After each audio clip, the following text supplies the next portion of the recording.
Bertemu lagi dalam pembelajaran Bahasa Indonesia. Dalam video kali ini kita akan belajar KD 3.6, menelaah struktur dan kebahasaan teks eksposisi bersama Anton Data.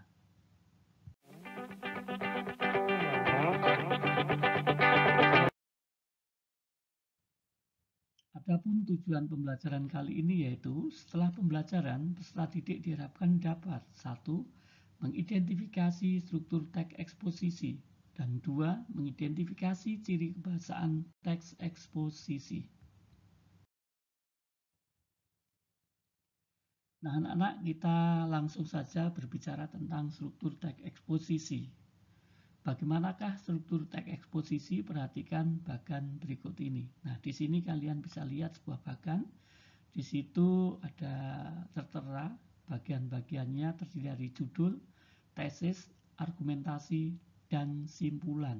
Inilah yang merupakan bagian dari struktur teks eksposisi. Nah, untuk lebih jelasnya, simaklah penjelasan berikut ini. Yang pertama, judul. Judul sering disebut juga dengan kepala karangan. Judul memiliki fungsi untuk mengarahkan perhatian dan memaparkan isi teks secara singkat kepada pembaca.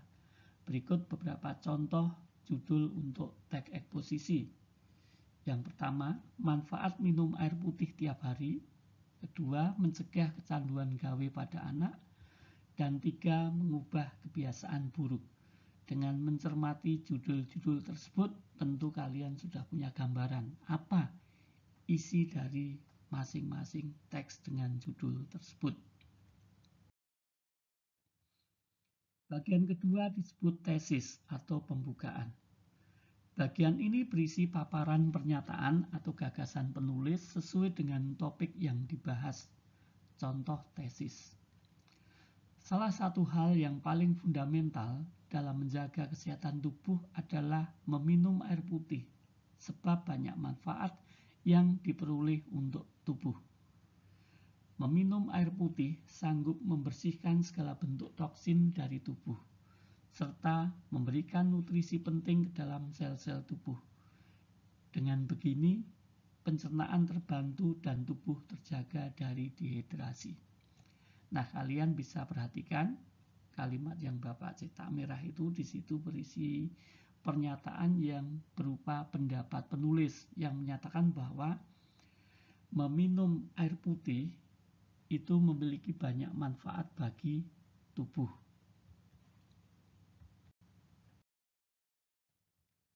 Bagian 3, argumentasi atau isi. Bagian ini berisi beberapa argumen pendukung untuk memperkuat gagasan penulis. Nah, untuk memperkuat gagasan penulis tersebut dapat ditambahkan gambar, diagram, tabel, grafik, atau data statistik, sehingga pembaca benar-benar memperoleh manfaat. Contoh argumen. Rata-rata sebanyak 8 gelas air dibutuhkan tubuh perharinya. Tidak hanya sanggup membersihkan tubuh dari unsur-unsur kontaminan, air juga sanggup mengisi tubuh tanpa menambah kalori. Menjaga keseimbangan minum air setelah makan akan membantu dalam proses penurunan badan lebih cepat. Selain itu, minum air putih tiap hari dapat meningkatkan fungsi ginjal. Pada hal ini, ginjal membantu pencernaan dan mempercepat cara tubuh memproses makanan serta metabolisme tubuh. Nah, pada paragraf yang Bapak contohkan ini kalian perhatikan kalimat yang juga bercetak merah. Rata-rata sebanyak 8 gelas air dibutuhkan tubuh perharinya.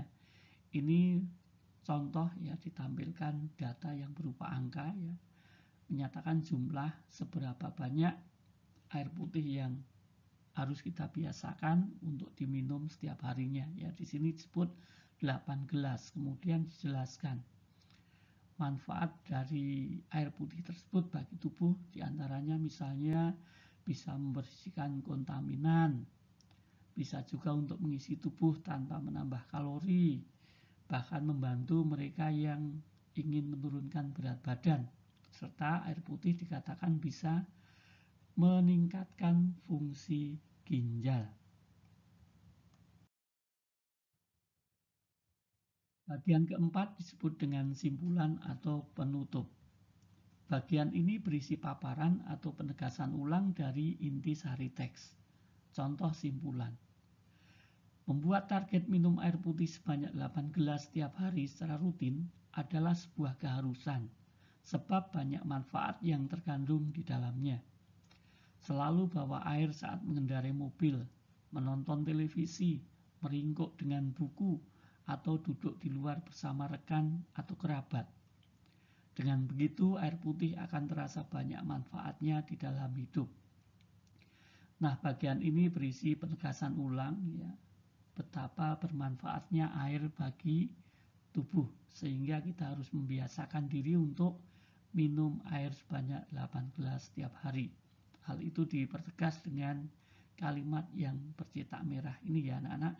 Dengan begitu, air putih akan terasa banyak manfaatnya di dalam hidup. Selanjutnya Bapak akan tampilkan teks eksposisi secara utuh beserta dengan bagian-bagiannya. Manfaat minum air putih tiap hari.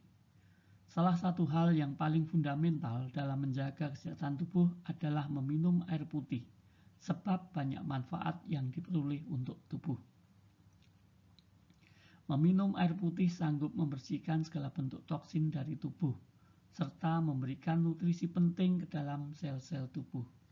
Dengan begini, pencernaan terbantu dan tubuh terjaga dari dehidrasi. Rata-rata sebanyak 8 gelas air dibutuhkan tubuh perharinya. Tidak hanya sanggup membersihkan tubuh dari unsur-unsur kontaminan, air juga sanggup mengisi tubuh tanpa menambah kalori. Menjaga keseimbangan minum air setelah makan akan membantu dalam proses penurunan badan lebih cepat. Selain itu, minum air putih tiap hari dapat meningkatkan fungsi ginjal. Pada hal ini, ginjal membantu pencernaan dan mempercepat cara tubuh memproses makanan serta metabolisme tubuh. Membuat target minum air putih sebanyak 8 gelas setiap hari secara rutin adalah sebuah keharusan, sebab banyak manfaat yang terkandung di dalamnya. Selalu bawa air saat mengendarai mobil, menonton televisi, meringkuk dengan buku, atau duduk di luar bersama rekan atau kerabat. Dengan begitu, air putih akan terasa banyak manfaatnya di dalam hidup. Nah, di sini terlihat manfaat minum air putih tiap hari ini merupakan judul. Paragraf 1 ini merupakan tesis. Paragraf kedua merupakan bagian argumentasi. Dan paragraf ketiga merupakan simpulan. Selanjutnya bagian B, ciri-ciri kebahasaan teks eksposisi. Sebagaimana teks-teks yang lain, teks eksposisi dilihat dari kebahasaannya juga memiliki ciri-ciri tertentu. Nah, berikut ciri-ciri kebahasaan teks eksposisi. Yang pertama, menggunakan kata ganti atau pronomina orang.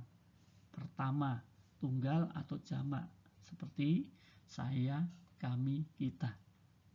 Kedua, bersifat non-fiksi atau ilmiah populer, ditandai dengan bahasa yang jelas dan tidak bermakna ganda. Dan ketiga, bersifat informatif, yaitu memaparkan informasi atau pengetahuan disertai dengan fakta, contoh, bukti, atau merujuk pada pendapat pakar. 4. Bersifat faktual, artinya menggunakan fakta sebagai pendukung pendapat penulis agar dapat dipertanggungjawabkan kebenarannya. Nah, demikian tadi anak-anak untuk pembahasan kita hari ini tentang struktur dan ciri kebahasaan teks eksposisi. Semoga bermanfaat.